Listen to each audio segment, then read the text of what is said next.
Star Wars, Episode 1, The Phantom Menace, by Patricia C. Reed, based on the screenplay and story by George Lucas. The Galactic Republic's cruiser dropped out of hyperspace at last, giving Qui-Gon Jinn his first look at Naboo, or rather, at the menacing cloud of Trade Federation battleships that surrounded it. Like fat, white maggots, they spread through space, blocking all access to the planet. Qui-Gon was not impressed. In the decades he had been a Jedi Knight, he had seen many battleships. The ships weren't important. What mattered were the beings they carried. The view screen lit. Leaning forward, Qui-Gon Jinn peered over the cruiser captain's shoulder. The screen showed an Neimoidian with grayish tan skin and dull orange eyes, wearing a three-pronged headdress. One of the Trade Federation's viceroys. Does he greet all incoming ships personally? Or only ambassadors, Qui-Gon wondered.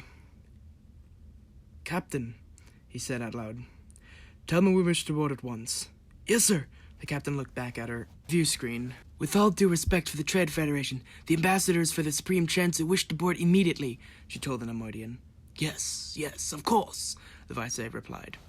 "As you know, our blockade is legal, perfectly legal. We would be happy to receive the ambassadors." The view screen went black. The main Trade Federation battleship loomed ahead. Qui-Gon closed his eyes, carefully testing the feels of the Force. The ship carries mainly Neimoidians, and they're nervous about what he had expected, and yet something else hovered ominously on the edge of his perception, something he could not identify. The impression faded as the cruiser settled to the floor of the battleship's docking bay. Qui-Gon opened his eyes. Whatever he had sensed, it was gone. Now he had more immediate duties to attend to. Rising, Qui-Gon motioned to Obi-Wan. The younger Jedi's face was stern, as befitted an important mission, and Qui-Gon sighed. Not for the first time, he wondered what Master Yoda had been thinking all those years ago, when he brought Qui-Gon and Obi-Wan together as Master and Padawan apprentice. But Obi-Wan Kenobi had great skill, no question of that. But sometimes he was so intense. Qui-Gon smiled slightly. Master Yoda always saw farther than anyone else. Perhaps he had thought that a young, earnest apprentice would be as good for Qui-Gon as Qui-Gon would be to an apprentice. It would be like Master Yoda to balance Obi-Wan's headstrong nature and by-the-book methods against Qui-Gon's patient and unconventional ways. He would have to ask Yoda about it after Obi-Wan passed the trials and became a full Jedi Knight. That will be soon, Qui-Gon thought, though he hadn't said anything about it to Obi-Wan yet. As he came down the exit ramp, Qui-Gon saw a protocol droid waiting below. Obi-Wan's eyebrows rose, and he gave Qui-Gon a quick, questioning look. Qui-Gon nodded in reassurance. Neimoidians were a nervous race, happiest doing business at a distance. They were probably still trying to get up the courage to face the ambassadors in person. The droid led them to a large table equipped with a round conference table. One entire wall was made of windows, providing a spectacular view of the planet Naboo and the fleet of battleships surrounding it. Not the best background for peace talks, Qui-Gon thought. "I hope your honored sirs will be most comfortable here," the protocol droid said. "My master will be with you shortly." Bowing, it left. Obi-Wan put back the hood of his cloak, revealing short dark hair with a single thin braid dangling over one shoulder.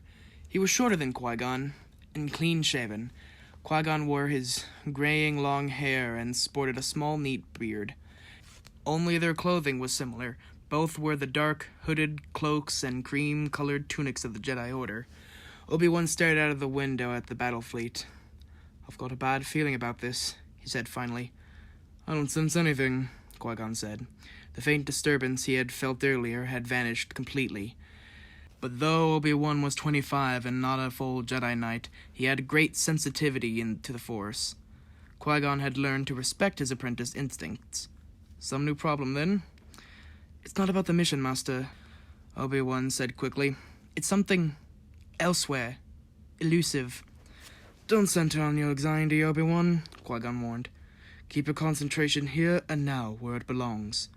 "But Master Yoda says I should be mindful of the future." "Not at the expense of the moment," Qui-Gon said gently. "Be mindful of the living Force, my young Padawan." Obi-Wan's preoccupied expression held a moment longer, then he nodded. "Yes, Master." The two men stood silent, looking out at the fleet. After a time, Obi-Wan said, How do you think this Trade Federation will deal with the Chancellor's demands? These Trade Federation types are cowards, Qui-Gon spoke. The negotiations will be short. But as he spoke, he wondered. The Trade Viceroy was taking a long time to arrive, even for an Neimoidian. He shook his head, staring at the Trade Federation's fleet, disturbed his thoughts. Deliberately, he turned away. Taking a seat at the table, he began to calm his mind. After a moment, Obi-Wan joined him. Is it in their nature to make us wait this long? He asked, voicing Qui-Gon's own unease. No, Qui-Gon said. He paused, concentrating. I sense an unusual amount of fear for something as trivial as this trade dispute. Newt Gunray, the Trade Federation's viceroy, had been nervous since the blockade began. He had been frightened ever since the Republic cruiser entered the Naboo star system. Now, standing on the bridge of his battleship and facing the communication hologram of Darth Sidious, he was, quite frankly, terrified. Darth Sidious frightens everyone, thought Newt. But it was a small comfort. The Sith Lord was a shadowy, evil figure. Even though the Trade Federation had followed him loyally, he always wore a hooded cloak that hid most of his face from his allies. Mysterious and powerful. Newt reminded himself. Somehow, the thought was not as reassuring as he had intended it to be. Beside him, Dalte Dauphine stammered objections and explanations to the Sith Lord's hologram. The ambassadors are Jedi, Dauphine finished. We dare not go against them. The holographic image of Sidious shifted. You seem more worried about these Jedi than you are about me, Dauphine. Came the soft, menacing voice. I am amused. Dauphine seemed to shrink. Sidious turned. Viceroy. Newt's skull ridges went cold, and he had to force himself to step forward. Yes, my lord. I don't want that stunted slime in my sight again, Sidious said. Do you understand? Yes, my lord, Newt said. He glared at Dauphine until he ran off the bridge. This turn of events is unfortunate. Darth Sidious went on as if nothing happened. We must accelerate our plans. Begin landing your troops. Newt stared, completely taken back. Thousands of battle droids stood ready in the holds of his battleships, but he hadn't expected to actually have to use them. My lord, is that legal? Newt asked it tentatively. I will make it legal, the hooded figure said flatly. Newt shivered. Sidious's tone left no room for doubts or questions. If he can make an invasion legal, what else can he be capable of? And the Jedi? The Chancellor should have never brought them into this, Sidious said. Kill them. Immediately. Yes, my lord. As you wish. Newt stammered automatically. Oh no. Even he can't make that legal. He stared at the dark figure in the hooded cloak and swallowed hard. But if I refuse, he'll be angry, and facing Darth Sidious is terrible enough when he's pleased. The figure chuckled, as if Sidious knew what Newt had been thinking. The hologram winked out. Newt took a deep breath of relief, then turned to the ship's interior controls. A touch of a button switched the main screen to a view of the docking bay where the Republic cruiser sat. Another button brought a gun to the bay of the cruiser. Newt barely hesitated before he pushed the button down. The gun fired, and the Republic cruiser exploded. That was easy enough, Newt muttered to himself. Now for the Jedi. Qui-Gon felt the deaths of the cruiser's crew at once. Immediately, he sprang to his feet, lightsaber in hand. He noted with approval that Obi-Wan also sensed the disturbance in the Force and reacted quickly. Together they scanned the room, weapons ready.